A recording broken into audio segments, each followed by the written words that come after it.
Hay una historia muy graciosa que parece de ficción, pero fue real. Investigué que fuera real, porque yo la había escuchado hace mucho tiempo. Y es de un hombre que se llama Carlos, apodado Kaiser Raposo. Carlos el Kaiser Raposo fue un futbolista brasileño. Y futbolista lo digo entre comillas, porque aunque estuvo en clubes como el Flamengo, el Fluminense, incluso estuvo en el Puebla de México, pero la idea de la historia de Carlos Kaiser Raposo es que fue un charlatán. Él se encargó de engañar a todos los clubes en los que estuvo, haciéndoles creer que era futbolista.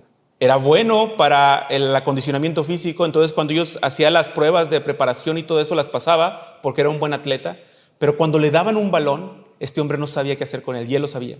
Entonces la forma en la que los estuvo engañando todo el tiempo, en aquel entonces no había tanta comunicación, una comunicación tan rápida, todo era a través de recomendaciones, es que este hombre tenía una capacidad de ganarse a las personas impresionante.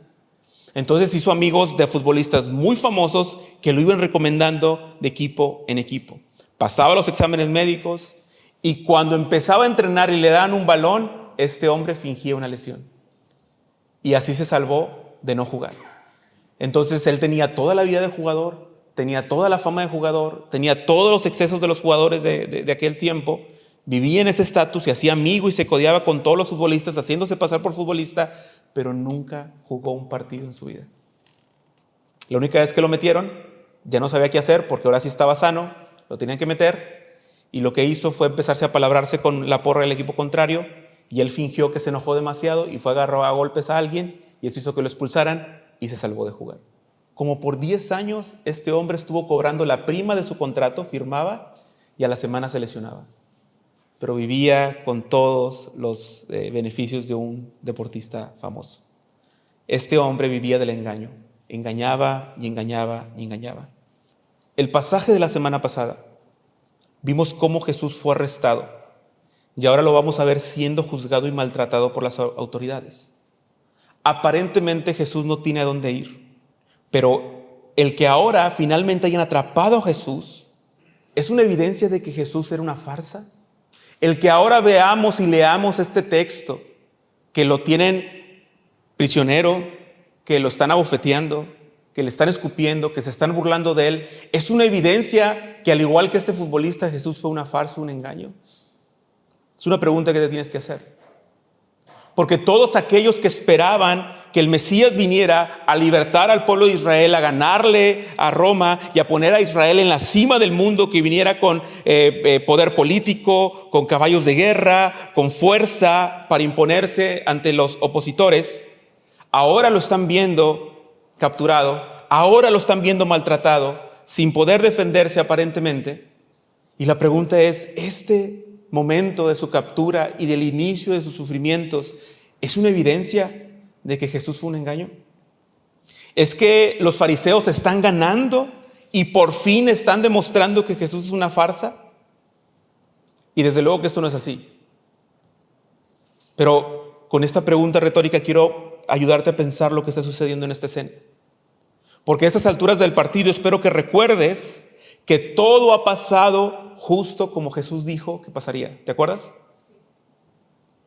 Pero solo faltaba una cosa. Y lo único que faltaba era que Jesús, el Mesías, el Hijo de Dios, el Hijo del Hombre, tenía que sufrir en manos de los fariseos y de los escribas.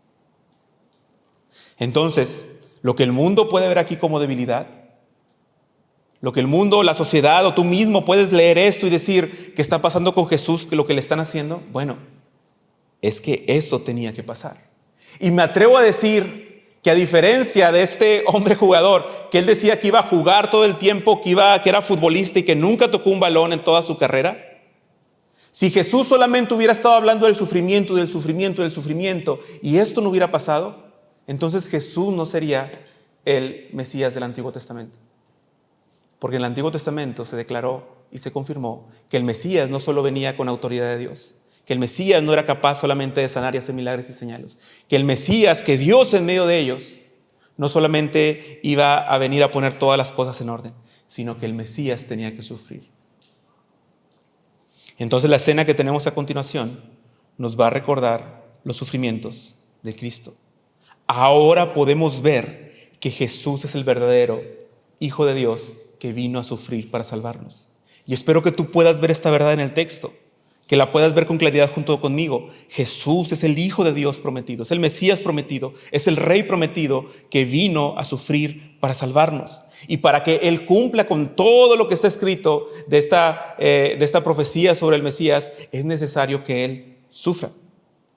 Y en la primera escena vamos a ver el principio del sufrimiento de Cristo. Y si vas ahí al versículo 53 y 54, voy a dejar para el final el 51. Yo sé que es la primera pregunta que tienes. ¿Quién es ese joven que se fue desnudo y que lo prendieron y que se escapó y se fue desnudo? Tenlo ahí, lo vamos a ver al final, ¿ok? No crean que me lo estoy brincando. Pero a partir del 53 en adelante, primero se nos presenta el escenario donde está por suceder la historia que tenemos aquí delante de nosotros. Posiblemente están ante el concilio, en el patio del sumo sacerdote, cerca de la casa del sumo sacerdote.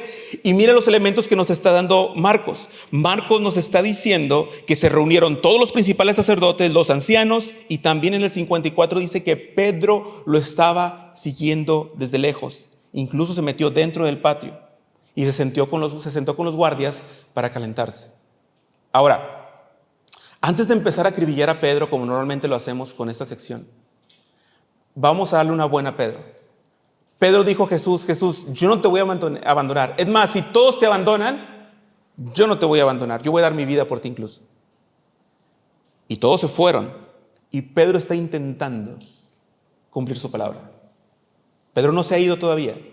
Está de lejos, pero ahí está, intentando cumplir su palabra. Desde el 55 hasta el 61 hay un gran conflicto. Y lo que vamos a ver del 55 hasta el 61 es que los principales sacerdotes están buscando cómo acusar a Jesús.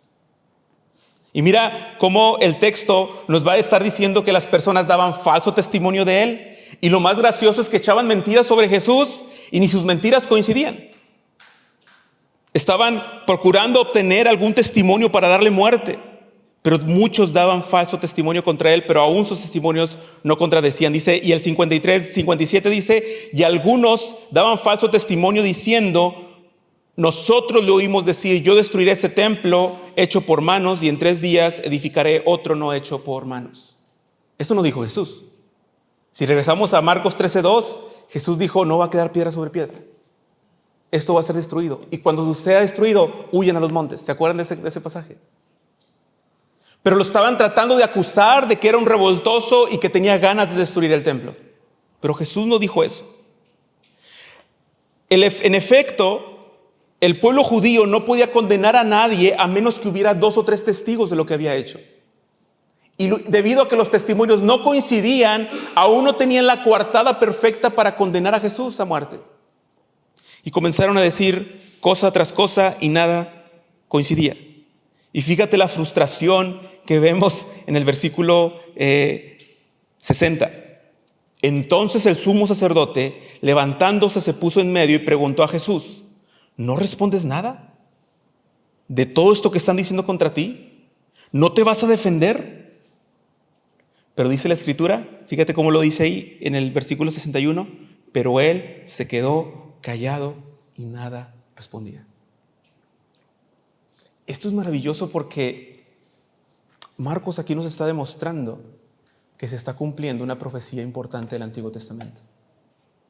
Y la leímos cuando hablamos sobre confesar nuestros pecados. Isaías 53, capítulo 6. Dice, capítulo 53, versículo 6. Todos nos descarriamos como ovejas, nos apartamos cada cual por su camino, pero el Señor hizo que cayera sobre él la iniquidad de todos nosotros. Fue oprimido y afligido, pero no abrió su boca. Como cordero que es llevado al matadero y como oveja que ante sus trasquiladores permanece muda, él no abrió su boca. Y estamos viendo esta profecía de Isaías sobre el Mesías, sobre el Hijo de Dios que iba a venir, cumplirse a cabalidad. Él está ahí y no tienen nada que decir sobre él. No pueden decir una sola cosa mala que él haya hecho. No tienen nada que decir. Pero en lugar de Jesús de defenderse, él no abre su boca. Y esta escena es maravillosa, hermanos, porque esto es justamente lo que faltaba por cumplirse. Jesús no es un estafador, un engañador como el futbolista que te conté. Él ya había anunciado sus sufrimientos. No es que de repente Jesús estaba tratando de escapar y lo agarraron y lo encerraron allá en el concilio. Jesús desde antes estuvo diciéndoles a sus discípulos y enseñándoles que el Mesías tenía que sufrir. Esto era lo que estaba planeado. Jesús ahora está callado porque Él sabe lo que tiene que hacer. Marcos 8:31, te lo voy a refrescar un poquito. Y comenzó a enseñarles que le era necesario al Hijo del Hombre padecer mucho y ser desechado por los ancianos, por los principales sacerdotes y por los escribas, y ser muerto y resucitar después de 3 días. No es que atraparon a Jesús. Jesús sabía que esto iba a pasar. Marcos 9 del 30 al 32. Porque enseñaba a sus discípulos y les decía: el Hijo del Hombre será entregado en manos de hombres y le matarán, pero después muerto resucitará. Después en Marcos 10, 32 al 34 dice: he aquí subimos a Jerusalén y el Hijo del Hombre será entregado a los principales sacerdotes y a los escribas y le condenarán a muerte y le entregarán a los gentiles y le escarnecerán, le azotarán y escupirán en él y le maltratarán, mas al tercer día resucitará. Es decir, si estos pasajes no hubieran estado y si el Antiguo Testamento no hubiera estado, tenemos toda razón para decir: Jesús no es quien dijo ser. Porque miren, ya lo atraparon. Ya no va a poder enseñar, ya no va a poder hacer milagros. Jesús es atrapado y no tiene salida. Nos mintió, pero no. Lo único que está pasando es que se está cumpliendo todo lo que Jesús hacía, lo que Jesús había dicho, e incluso lo que el Antiguo Testamento profetizaba. Es decir, escucha bien esto, esta escena no quiere mostrarnos que Jesús está perdiendo. Si tú ves esta escena y dices: ay, pobre Jesús, bueno, te quiero anunciar algo: Jesús no está perdiendo. Si tú ves esta escena y piensas que el reino de los cielos, ¿te acuerdas cómo comenzó Marcos? Jesús diciendo: el reino de los cielos se ha acercado, arrepiéntanse y crean en él. Si tú ves esta escena y te hace pensar: ay, creo que el reino de los cielos ya no se acercó, o el reino de los cielos está dando pasitos para atrás, no es eso lo que está pasando. Con esta historia, Marcos nos está recordando y confirmando que el reino de los cielos realmente se acercó. Porque Jesús está cumpliendo cabalmente la profecía de Isaías 53, escrita como 700, 600 años antes de todo esto. Y Jesús cumple todos los requerimientos del Mesías prometido, del Rey prometido. Entonces, al mirar esta escena que te acabo de leer, tan difícil, tan dura, podemos estar seguros de que el reino de Dios se está estableciendo en medio de nosotros. Lo que está pasando en esta escena nos garantiza que el reino de los cielos se está estableciendo entre nosotros. No que Jesús está perdiendo, no que ya no hay esperanza. Todo lo contrario. ¿Te acuerdas lo que le dijo a sus discípulos? Me van a abandonar, pero tranquilos, yo los veo ya en Galilea después de resucitar. Está pasando todo justo como Jesús lo dijo. Hay otra evidencia y es un poquito graciosa, porque cuando el sumo sacerdote se levanta y él se sienta y le dice: ¿no respondes nada de todo lo que dicen contra ti? Es chistoso porque el sumo sacerdote, los principales sacerdotes, los escribas, los fariseos, todos los que estaban tratando de acusar a Jesús de algo, ni pecar bien saben, porque no coincidía lo que decían. No se podían organizar ni para chismear a gusto. Eran ineptos, eran incapaces. Les tocaba funcionar como fiscales para acusar a alguien y ni eso pueden hacer bien. ¿Quién tiene que ayudarles? Jesús mismo. Fíjate lo que pasa en la escena. Jesús fue el fiscal y el acusado. La frustración y el conflicto máximo lleva cuando el sumo sacerdote pregunta abiertamente: ¿eres tú el Cristo, el Hijo del Bendito? ¿Eres tú el Mesías, el Hijo de Dios? Y usa la expresión Hijo de Bendito porque ellos hacen un eufemismo para no dirigirse con el nombre de Dios, Jehová o Yahvé. Y prefieren usar el Hijo del Bendito, pero están haciendo referencia a Dios. Entonces llega este punto culminante del clímax de esta historia y le preguntan a Jesús: ¿eres tú el Cristo, el Hijo del Bendito? Para empezar, antes de continuar, ¿de dónde salió esa pregunta? ¿No te pones a pensar? Es decir, ellos mismos lo estaban considerando ya. ¿Y simplemente no querían creer? Probablemente sí, porque de hecho sabemos que ellos entendieron la parábola de los labradores malvados. ¿Te acuerdas de eso? La parábola de los labradores malvados. Dios tiene una viña, puso unos labradores malvados, está un poquito más atrás en Marcos, la dejó para cuidarlas a ellos. Ellos golpeaban a los profetas y a los mensajeros que venían a recibir el fruto que le correspondía al dueño. ¿Y qué dijo el dueño? Voy a enviar a mi hijo, tal vez a él lo respeten. Entonces envió al hijo y lo que hicieron con él fue más bien decir, este es el heredero, vamos a matarlo. En la parábola se entiende que los fariseos, que los saduceos, que los que estaban ahí entendían quién era el que venía, pero no creían en él, ni le iban a dar lo que era suyo, sino que lo iban a matar. En este texto podemos ver claramente cómo el sumo sacerdote está entendiendo, de acuerdo a lo que Jesús hizo, quién intenta decir Jesús que es. Y se lo pregunta claramente, ¿eres tú el Cristo, el Hijo del Bendito? Y es una excelente pregunta. Pero una mejor pregunta para ellos sería, si hubiera estado ahí, que no estoy, hubiera estado escondido como Pedro. Pero si yo lo hubiera hecho de abogado, hubiera dicho, más bien Jesús ha demostrado que es el Mesías, el Hijo de Dios. Pero es una pregunta que sí puedo hacer para todos nosotros. ¿Jesús ha demostrado que es el Mesías, el Hijo de Dios? Con todo lo que hemos visto en Marcos. Yo creo que sí. Y viene el clímax, que es el punto donde la historia cambia completamente. Y es la declaración de Jesús. Fíjate lo que dice Jesús. Jesús contestó, yo soy. Y verán al Hijo del Hombre sentado a la diestra del poder y viniendo en las nubes del cielo. Ahora, algo interesante. ¿Te acuerdas del secreto mesiánico que te conté al principio?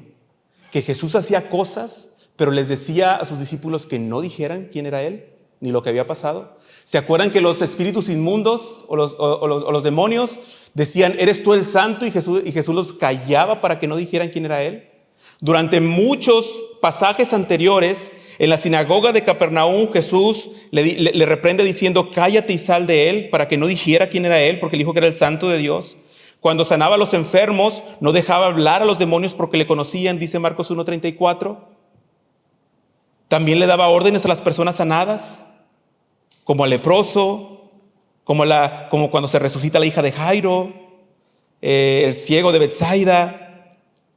Les da las órdenes claras de no entres a la idea, no digas aún. E incluso a sus discípulos. Cuando Jesús les preguntó, ¿quién dice la gente que soy? Y que Pedro dice, tú eres el Cristo. Jesús les dijo, no le digan a nadie. Y la pregunta es, si Jesús había estado diciendo que no dijeran a nadie, ¿por qué ahora tenemos la declaración de la identidad de Jesús en Marcos? Y la respuesta es muy sencilla. Porque es el momento en el que Jesús está cumpliendo con todo lo que se profetizaba del Mesías. Y ahora puede decir con seguridad, el Mesías, si ellos hubieran quedado solamente con la parte del que hace milagros, ese no es el Mesías necesariamente. Si ellos hubieran quedado solamente con aquel que calma la tempestad, ok, eso ayuda para entender su identidad, como su identidad divina. Pero es necesario que ellos entendieran que el Mesías tenía que sufrir. Tenían que ver el momento de sus sufrimientos para decirles, sí, yo soy. Es decir, Jesús en medio del sufrimiento no está diciendo, creo que me equivoqué porque me está yendo mal. Creo que me confundí, yo no soy quien dije ser. No, es el momento en el que Jesús, ahora sí abiertamente, va a declarar, sí, yo soy el Mesías. Y usa la palabra yo soy, que nos recuerda al Antiguo Testamento, allá a Moisés, cuando Dios se le aparece en la zarza de Moisés, Dios se presenta a Moisés como el yo soy. Después también Jesús está diciendo, y verán al Hijo del Hombre sentado a la diestra del poder, y es el salmo que leyó Víctor al principio, que dijo el Señor a mi Señor, siéntate a mi diestra hasta que ponga a tus enemigos por estrado de tus pies. Y Jesús otra vez está citando la profecía del Hijo del Hombre en Daniel, y les está diciendo, sí, yo soy, voy a estar a la diestra del Padre, y algún día voy a regresar en las nubes. Jesús está haciendo la declaración más maravillosa en el Evangelio de Marcos aquí. Entonces, a partir del 63, vemos cómo el sumo sacerdote rasga sus ropas y dijo, ¿qué necesidad tenemos de más testigos? ¿Ves? Los testigos no hicieron bien su trabajo. No funcionaron bien las acusaciones. Jesús tuvo que autoacusarse. ¿Y de qué se autoacusó Jesús? De ser quien es Él. Para que quedara claro que la razón por la que Él estaba muriendo en la cruz del Calvario era porque era el Hijo de Dios. Josué, pero eso no es aventurado. Totalmente es aventurado. Porque si lo dijera cualquier otra persona en el mundo, sería herejía y yo estaría a favor de los fariseos. Pero la pregunta que te tienes que hacer tú y que me tengo que hacer yo y que nos tenemos que hacer siempre es: ¿Jesús es el Hijo de Dios? ¿Jesús realmente es el Hijo de Dios? Porque solamente hay dos posibilidades: o es o no es. No hay una posibilidad en medio. Pero también no hay una posibilidad para que tú digas: bueno, sí creo que es el Hijo de Dios, pero más bien a mí Jesús es como un buen maestro. La Biblia siempre nos habla de todo o nada. O Jesús es quien dice ser o no es quien dice ser. Porque el grado de su título implica eso. No puedo decir: yo soy el dueño de Walmart. El dueño, o sea, más o menos, o sea, uno de los 100 y tantos de socios. No, entonces no eres el dueño. O eres o no eres Jesús, el Hijo de Dios. Y Jesús ahora está demostrando, bajo el contexto del Antiguo Testamento y en medio de ese tiempo, que Él era el Hijo de Dios. Y la profecía se sigue cumpliendo. Rasgaron sus ropas, es una blasfemia, y es verdad, es una blasfemia si no fuera el Hijo de Dios, pero si es el Hijo de Dios, no es una blasfemia. Si es el Hijo de Dios, ellos están en problemas. Y dice: y todos lo condenaron diciendo que era digno de muerte, y algunos comenzaron a escupir a Jesús y le cubrían el rostro y le daban puñetazos y le decían: profetiza. Y también los guardias lo recibieron a bofetadas. Fíjate cómo se está cumpliendo cabalmente Isaías 53 aquí. Tal vez no totalmente, porque todo va a ir a la cruz del Calvario, pero es un inicio de sus sufrimientos.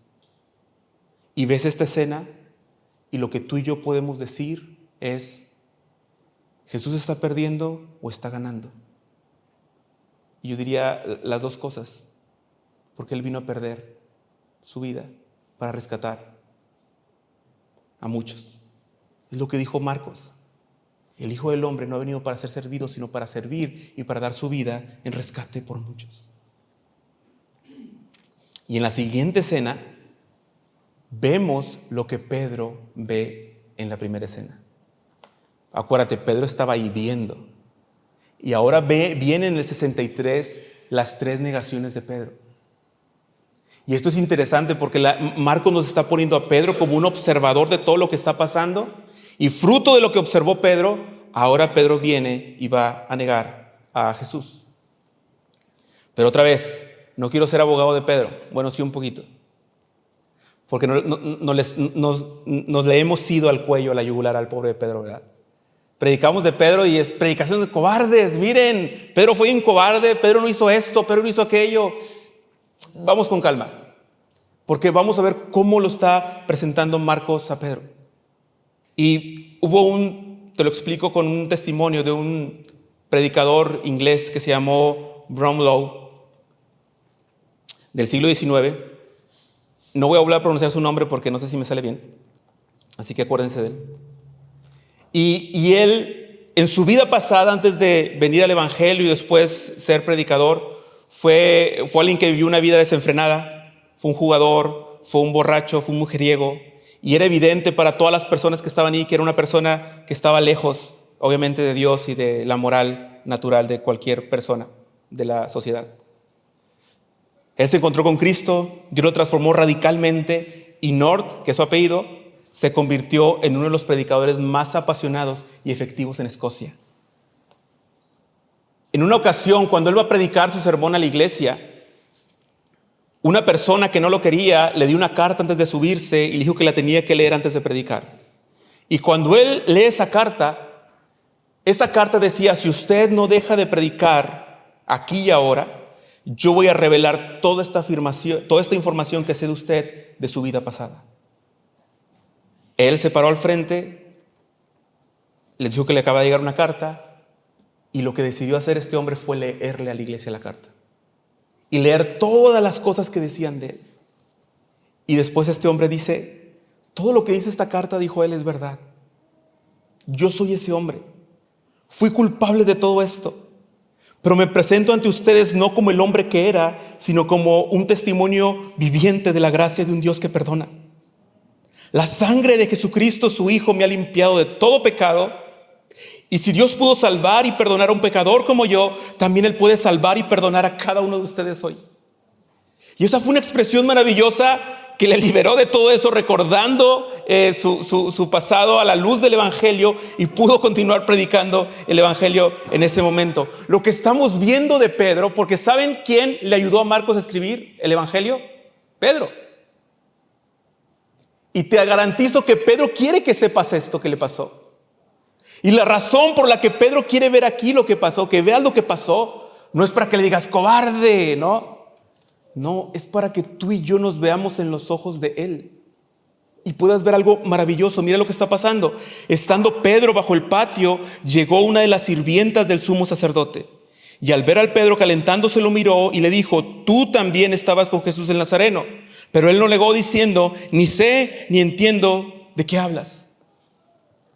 Pedro, al ver a Jesús ahora sí sufriendo y diciendo, sí, yo sigo siendo el Hijo de Dios, sí, yo soy el Mesías prometido, yo soy el Rey prometido, y esto está pasando porque tiene que pasar. Ahora Pedro está entendiendo mejor el Evangelio. Ahora Pedro está viendo a su maestro sufrir como él le dijo que tenía que sufrir. Y ahora Pedro está siendo confrontado con su propia fe y con su propia decisión. ¿Te acuerdas de Pedro? Pedro estaba segurísimo que él iba a estar con Jesús hasta el final y hasta la muerte incluso. Y Jesús le dice no, y Pedro le decía no, que sí, Jesús, o sea, tú no me conoces bien, yo voy a estar contigo hasta el final. Pero ahora Pedro, al ver lo que sucedió, él está retrocediendo. Pero la forma en la que le titulé esta escena es, en la primera es el inicio de los sufrimientos de Cristo, y en esta escena es el inicio de la restauración de Pedro. ¿Sabes por qué? Porque curiosamente ahora Pedro está más cerca de entender el reino de Cristo. Más incluso que cuando vio a Jesús calmar la tempestad. Porque ahora está entendiendo su sufrimiento y lo está confrontando con sus decisiones. Dice el 68, pero él lo negó diciendo, ni sé ni entiendo de qué hablas. Entonces Pedro salió al portal y un gallo cantó.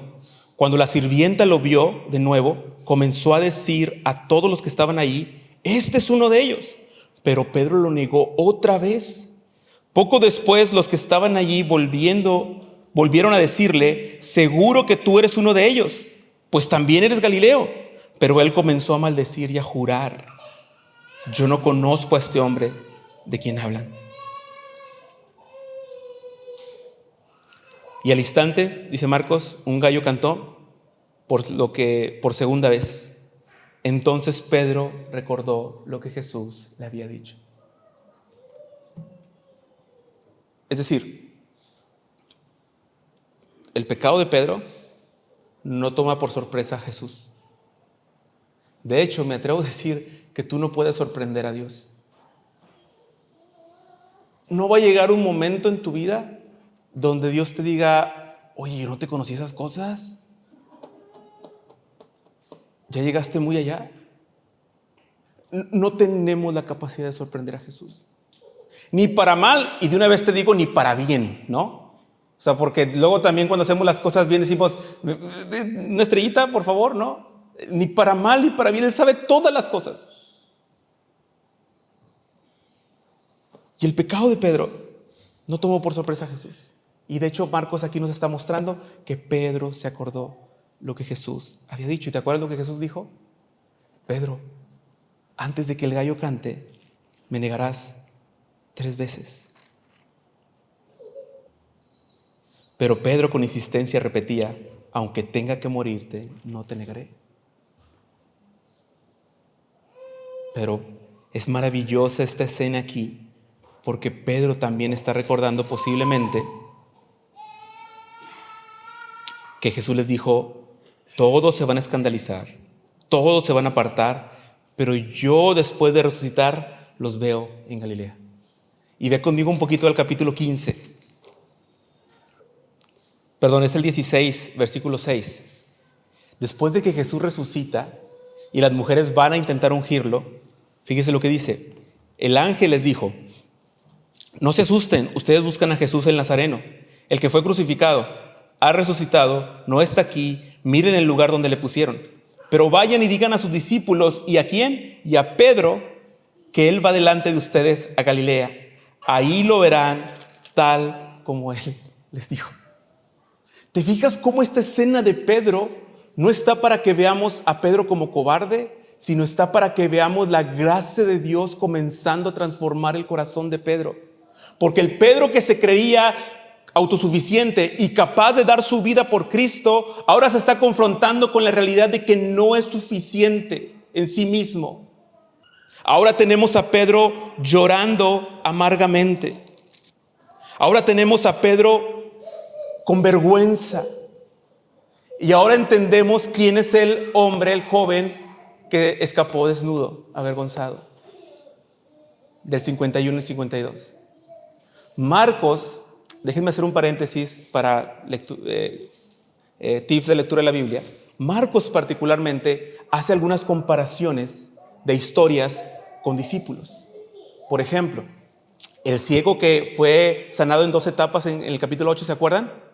Era una comparación de cómo ellos veían a Jesús y después ellos iban a mejorar su visión para ver mejor que Jesús era el Mesías. La higuera, ¿te acuerdas de ella? La higuera que Jesús maldijo y luego que se secó, era una relación con ¿qué? ¿Se acuerdan? Con el templo, cuando Jesús fue a santificar el templo. Este pedacito de cierto joven, algunos han dicho, bueno, es Marcos, no sabemos, tal vez sí, tal vez no, tal vez era otra persona, pero está puesto aquí para que veamos cómo salió Pedro de su intento por dar su vida por Cristo. Terminó avergonzado. Pero ahora Pedro tiene que entender, y tú y yo tenemos que entender, que Cristo pasó por vergüenza, que Cristo fue humillado en la cruz del Calvario, que Cristo fue escupido, no porque estuviera perdiendo, sino porque eso estaba escrito que tenía que suceder. Y en eso escrito que tenía que suceder, ahora nosotros tenemos salvación y vida eterna solamente por gracia. No por tus obras ni por las mías. Entonces, considera a Pedro como si fuéramos cada uno de nosotros. ¿Andas por la vida cristiana creyendo que tú eres capaz por ti mismo de vivir para Cristo? ¿De vivir de acuerdo a la voluntad de Dios para tu vida y para la de tu familia? Y no es tan difícil andar por tus fuerzas, o es más fácil de lo que crees. Simplemente dejas de orar, dejas de depender del Señor, simplemente dejas de leer la palabra, simplemente dejas de poner atención a los sermones, simplemente dejas de venir a la iglesia, simplemente dejas de hacer cosas y te comienzas a alejar del Señor. Y es una forma en la que dices, no soy ateo, o sea, sí creo en Dios, pero o sea, yo sé cómo hacerlo. De hecho, sé cómo hacerlo mejor que los que van a la iglesia. Ese es Pedro. Yo voy a dar tu vida por ti, mi vida por ti. Pedro, no, ni pudiste quedarte despierto una hora orando conmigo. No vas a poder dar tu vida por mí. Tranquilo. Yo voy a dar mi vida por ti.